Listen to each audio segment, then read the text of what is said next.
Hey there, how you doing? I hope you had a good weekend. Certainly had beautiful weather around here, so I was outside doing some work around the house. I assume some of you were also. A little bit of rapport to start this interaction today. We need good rapport in a non-confrontational interview setting, and we have to really plan and be ready to do good rapport. When I do classes, we do a strength and weakness forum, and I often ask, what do you think your interviewing strength is? A lot of people respond that it's good rapport, but as we do some practical exercises, I see sometimes that rapport is not really where it needs to be to create the environment to get all the information that we want out of the interview, the truthful, the quality and quantity of information we want. So we have to have better rapport to do that. The last couple of times that I've spoke to you, I spoke to you about planning and active listening, and planning and active listening are essential to create an environment where we can get very good rapport going on. So we really have to do it. So you say, why do we do rapport? How important is rapport? What is the purpose of rapport? Are we just trying to make friends with people? Uh, it's way more than that. I mean, we know a couple things. When people come to see us in the interview room, they're not always real excited about having the opportunity to sit down and talk to us. So one of the things rapport does is conditions that person to want to talk to us, conditions them as to what the environment is like. And it also seeks information from them when they come to the interview environment and they believe all they're going to do is pounded with questions, which is not the environment we want. We want that conversation with the purpose in that interview. It also helps us to establish that baseline of behavior.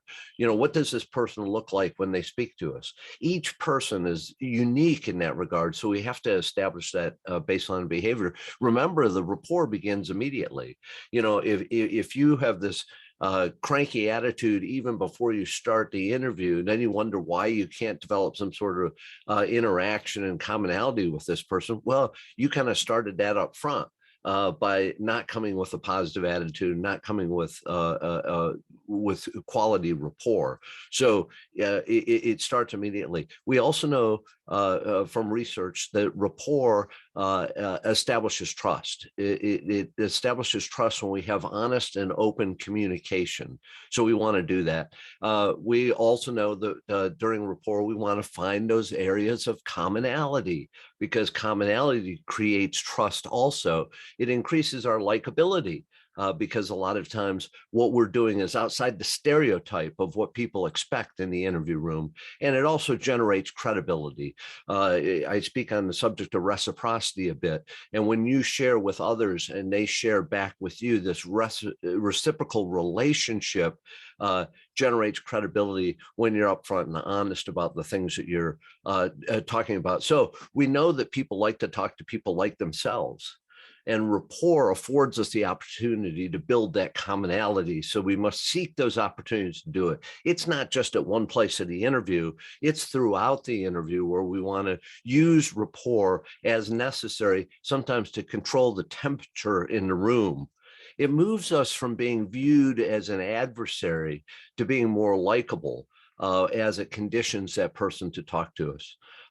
We know that research in the area of rapport, and recent research has been done, indicates that despite the fact we think we do rapport well, effective quality rapport is accomplished in about 1 out of every 10 interviews, 10% of the time. Not a good statistic at all. So we really, and I think part of the problem there is that we don't invest our time in planning for rapport by getting to know that person that we're talking to in order to be able to have some background to develop that rapport. So sometimes if we're not extroverted, we're more introverted, difficult to get going on this. Some of the things we can say, there's some language that can assist us in the area of rapport building.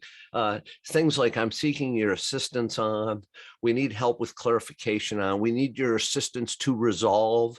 Those type of positive group, if you've done good rapport, you built some of this commonality where the people like to talk to people like themselves and they're seeing you as like that person, then you're doing a group project here to try to move along with it. If it's difficult to get into, the person's being a little hard to get to know, we can use some non-threatening questions concerning background and look for those areas of commonality as we do that. So, when people say that they're pretty good at rapport, a lot of times what they're talking about in that situation is they're talking about the that, hey, how you doing? It's great to see you. What's your favorite sports team? How's the weather today? We're talking about what's in there called the casual levels of rapport. Those upper level, those are the type of rapport you would have with people that you might meet at a grocery store, or people that you run into in a business environment. That's fine. That's a casual level. That's where we have to start. But we should be focusing during our time on drilling down, pulling away those layers of the onion, moving in toward the core of the onion. So we want to go through that casual rapport. We want to move to that close rapport, the close rapport that you have with people you might work with, people that you interact with on a regular basis, where you can ask more personal things. And then that inside, that lower layer of rapport, that intimate rapport, the rapport that you share with people that are very important in your life, that you can ask those tough questions. We want to be focused on drilling down through those levels, because as you drill down through those levels, what increases is trust. Trust increases as you bear down. Now, the only way to do that is to what? Ask good questions and also be a good listener, that you're actually listening to what's being said there. So we really want to focus on doing that. So what do we get out of this as we move forward with this concept of rapport? Number one, we got to do more planning associated with rapport. We want to plan for success. We want to know the interviewee, not just what we're there for, not what the audit's about, not what the investigation is about, which is the purpose for this interview, but who is this person? What's their thought process? How did they get into this situation? So we want to do that planning on that side. We want to strategize how to move through those layers of rapport to drill down. We want to have some thoughts as to the possibility of how we're going to do that. Now, plans are useless, but planning is indispensable, as General Dwight Eisenhower said, is absolutely true. Some of the things you plan for are not going to come into existence. Don't get worried about it. Don't worry about it.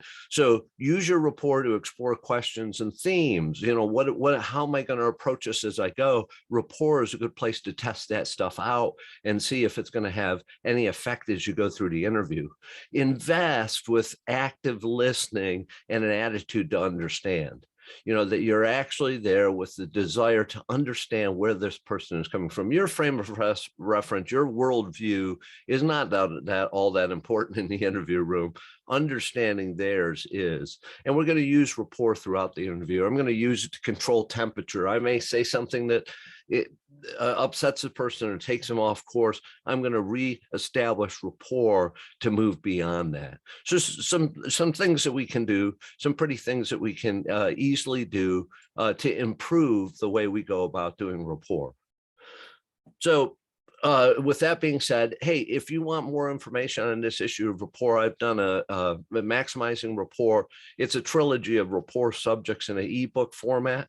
If you would like that from me, drop me a line, connect with me on LinkedIn, or send me an email, and I will be glad to provide a PDF copy of that to you.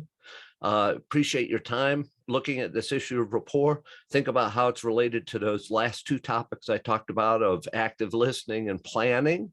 And then we're going to talk a little bit about questions the next time we get together. So thank you for your time today. Have a great day and stay safe out there.